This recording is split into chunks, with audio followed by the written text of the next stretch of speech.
Welcome to my humble abode, darlings. Come in out of the rain and get comfortable. I have a story to tell you, and I hope you enjoy. If you do, be sure to like, comment, and subscribe. Cat in the Rain by Ernest Hemingway. There were only 2 Americans stopping at the hotel. They did not know any of the people they passed on the stairs on their way to and from their room. Their room was on the 2nd floor, facing the sea. It also faced the public garden and the war monument. There were big palms and green benches in the public garden. In good weather, there was always an artist with his easel. Artists liked the way the palms grew and the bright colors of the hotel facing the gardens and the sea. Italians came from a long way off to look up at the war monument. It was made of bronze and glistened in the rain. It was raining. The rain dripped from the palm trees. Water stood in the pools on the gravel path. The sea broke in a long line in the rain and slipped back down the beach to come up and break again in a long line in the rain. The motor cars were gone from the square by the war monument.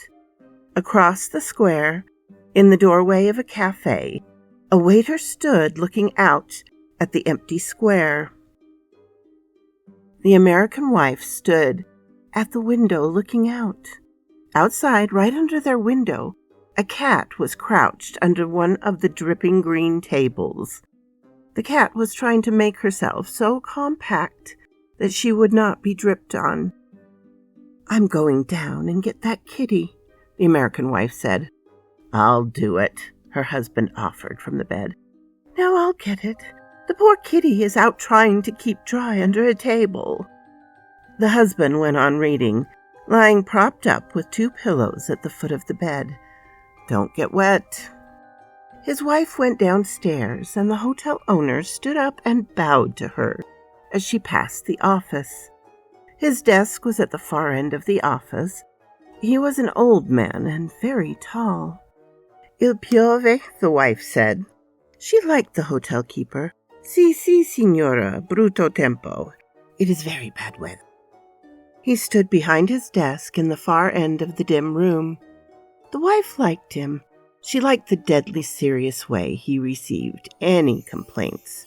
She liked his dignity. She liked the way he wanted to serve her. She liked the way he felt about being a hotel keeper. She liked his old heavy face and big hands. Liking him, she opened the door and looked out. It was raining harder.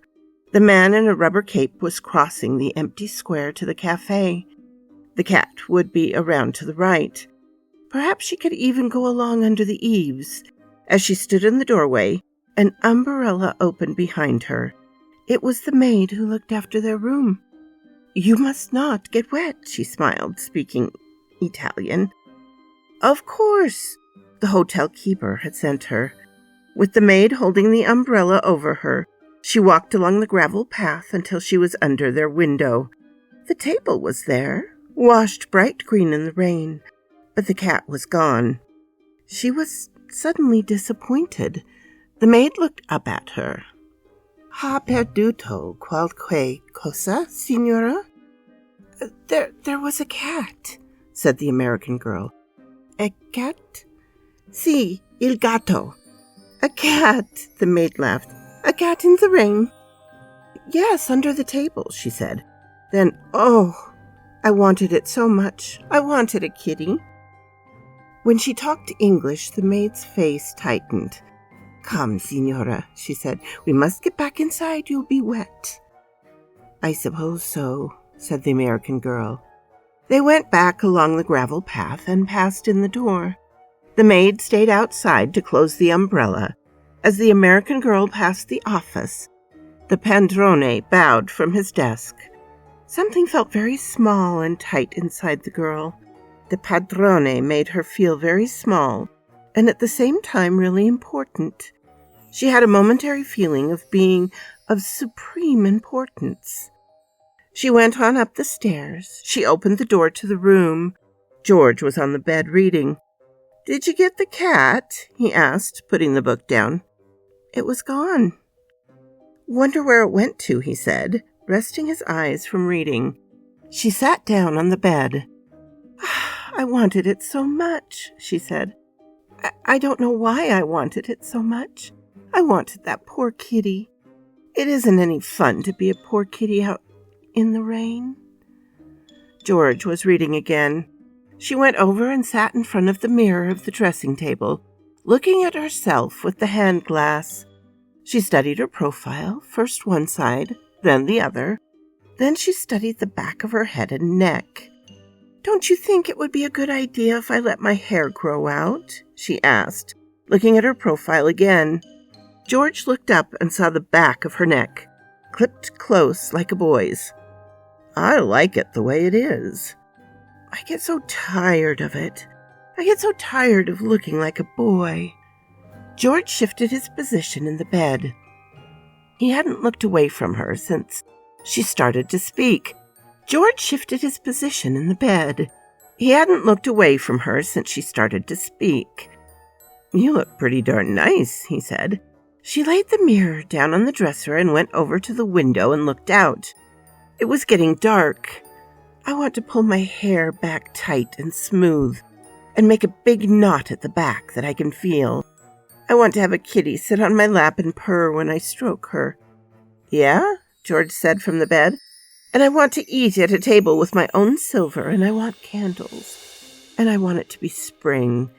And I want to brush my hair out in front of a mirror. And I want a kitty. And I want some new clothes." "Oh, shut up and get something to read," George said. He was reading again. His wife was looking out the window. It was quite dark now and still raining in the palm trees. "Anyway, I want a cat," she said. "I want a cat. I want a cat now. If I can't have long hair or any fun, I can have a cat." George was not listening. He was reading his book. His wife looked out of the window where the light had come on in the square. Someone knocked at the door. "Evante," George said. He looked up from his book. In the doorway stood the maid. She held a big tortoiseshell cat pressed tight against her and swung down against her body. "Excuse me," she said. "The patrone asked me to bring this for the signora." So quoth this raven. That's a fun little story. I can definitely relate. Can you have too many cats? Yes, you can. Do I? Not quite. I have 4. They're all sort of Siamese. Gigi's the oldest. Okay, never mind.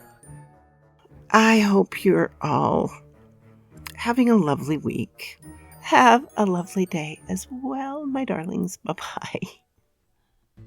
What? You're still here after the whole story? I really appreciate that, darlings. Please hit the like button and subscribe if you haven't. And I always love to hear from you. Have a glorious day, my darlings.